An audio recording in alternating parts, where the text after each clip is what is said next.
Imagine visitar o menor país do mundo, um lugar que recebe milhões de pessoas todos os anos, um símbolo de fé, poder e história. Agora imagine que, bem abaixo desse solo sagrado, existe um mundo invisível, construído ao longo de mais de 2000 anos. Sob o Vaticano, existem túneis antigos, cidades funerárias romanas, criptas papais, arquivos históricos e estruturas que antecedem a própria Igreja Católica. Algumas dessas áreas são abertas ao público, outras permanecem fechadas, protegidas por regras rígidas e acesso extremamente limitado. O que realmente existe debaixo do Vaticano? Por que esse subterrâneo foi construído? E quais fatos históricos comprovados ajudam a explicar esse lugar tão cercado de mistério? Neste documentário, você vai conhecer o subterrâneo do Vaticano, com base em registros históricos, escavações arqueológicas e documentos oficiais, separando o que é mito do que é fato.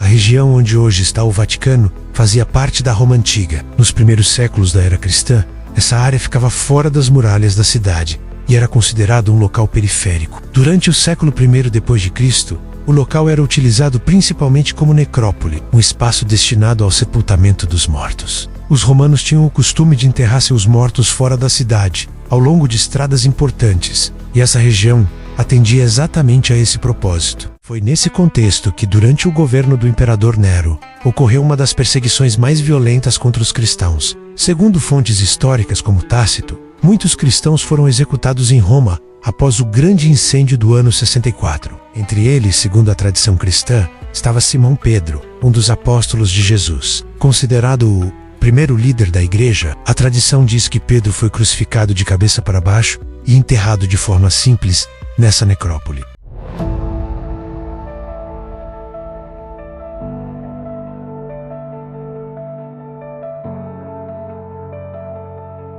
Por séculos, esse local de sepultamento permaneceu como um simples cemitério nos arredores de Roma, até que uma mudança radical transformou para sempre sua história e seu significado.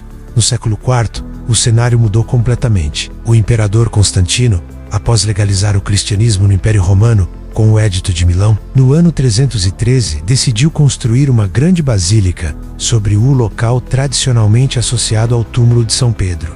Por volta do ano 326, teve início a construção da primeira Basílica de São Pedro. Para isso, foi necessário nivelar o terreno e literalmente construir sobre a antiga necrópole romana. O detalhe impressionante é que os romanos não removeram os túmulos antigos. Eles foram preservados e encapsulados sob a nova construção, algo extremamente incomum para a época. Essa decisão fez com que, ao longo dos séculos, o subterrâneo do Vaticano se tornasse uma cápsula do tempo, preservando estruturas do Império Romano praticamente intactas.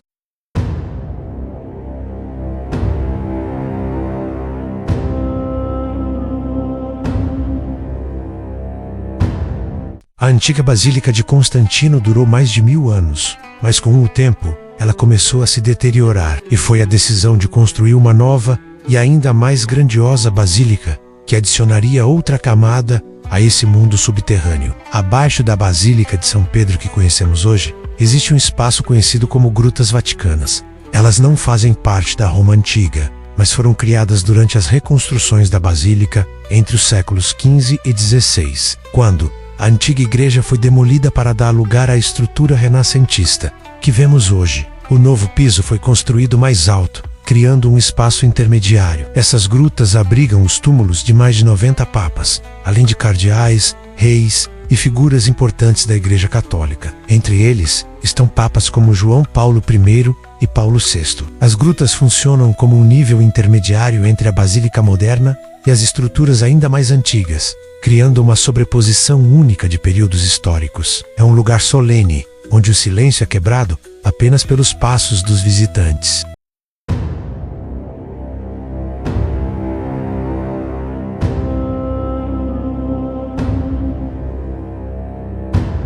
Mas o que ninguém sabia é que, ainda mais fundo, uma cidade dos mortos aguardava para ser redescoberta. Entre os anos de 1939 e 1950, escavações arqueológicas secretas, autorizadas pelo Papa Pio XII, revelaram algo extraordinário.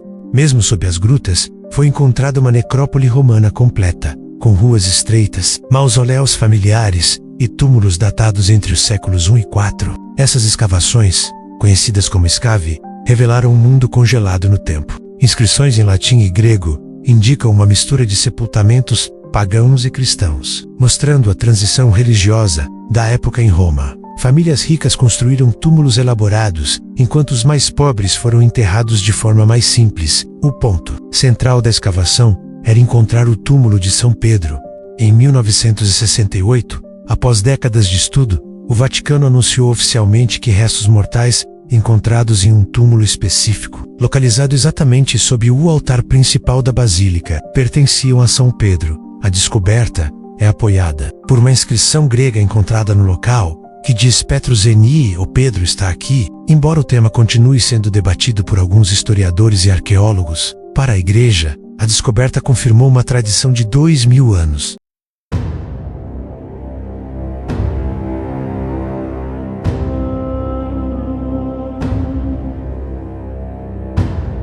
Além das áreas funerárias, o Vaticano desenvolveu sistemas de túneis ao longo da Idade Média, principalmente para proteção e fuga. O mais famoso deles é o Passetto di Borgo, um corredor elevado com cerca de 800 metros, construído no século XIII. Este corredor liga o Palácio Apostólico ao Castelo de Santo Ângelo, uma antiga fortaleza romana. O Passetto foi usado como uma rota de fuga crucial em momentos de crise. O episódio mais famoso ocorreu em 1527, durante o saque de Roma, quando tropas invadiram a cidade.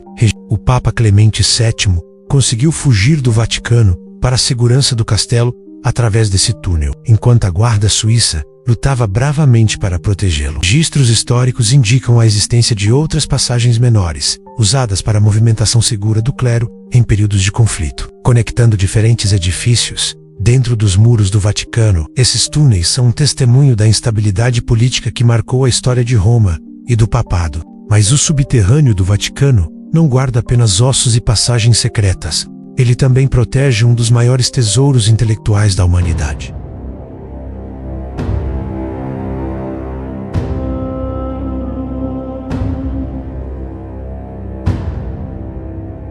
Criado oficialmente em 1612, o Arquivo Apostólico do Vaticano, antes conhecido como Arquivo Secreto, é um dos maiores repositórios documentais do mundo. Ele abriga documentos que vão do século VIII até os dias atuais, totalizando mais de 85 quilômetros de prateleiras. Entre os milhões de documentos estão cartas de Michelangelo, registros do julgamento de Galileu Galilei, correspondências de reis e imperadores de toda a Europa e documentos da Inquisição. Apesar do nome antigo, não se trata de um arquivo secreto, no sentido conspiratório, mas sim de um arquivo privado, com acesso altamente controlado por razões de preservação e organização. Pesquisadores de todo o mundo podem solicitar acesso, mas o processo é rigoroso. Esses documentos contam a história não apenas da Igreja, mas da civilização ocidental, com seus conflitos, alianças, descobertas científicas e dilemas morais. É um arquivo que continua a revelar novas perspectivas sobre o passado a cada documento estudado. O subterrâneo do Vaticano é, portanto, uma das maiores concentrações de história contínua do planeta. Ali estão preservadas cada comada, a Roma pagã, o cristianismo primitivo, a Idade Média e a Igreja moderna, tudo empilhado sob um mesmo solo sagrado. Mais do que mistério, o que existe ali é memória. Memória de decisões, crenças, conflitos e transformações que moldaram o nosso mundo. É um lugar onde a arquitetura e a arqueologia contam uma história de 2 milênios. Uma necrópole romana que se tornou o fundamento de uma basílica. Túmulos papais que descansam sobre os de cidadãos comuns de um império extinto. E túneis que lembram um tempo em que a fé precisava de muralhas para sobreviver. E mesmo ainda hoje, grande parte desse subterrâneo permanece inacessível ao público, lembrando que a história ainda guarda segredos, mesmo sob um dos lugares mais visitados e estudados da Terra. O que mais estará escondido sob nossos pés? Essa é uma pergunta que continua a alimentar nossa imaginação. Obrigado por assistir. Se você gostou de explorar os segredos do Vaticano, não se esqueça de se inscrever no canal e ativar as notificações para mais documentários como este. Deixe seu comentário sobre qual outro mistério da história você gostaria de ver aqui. Até a próxima!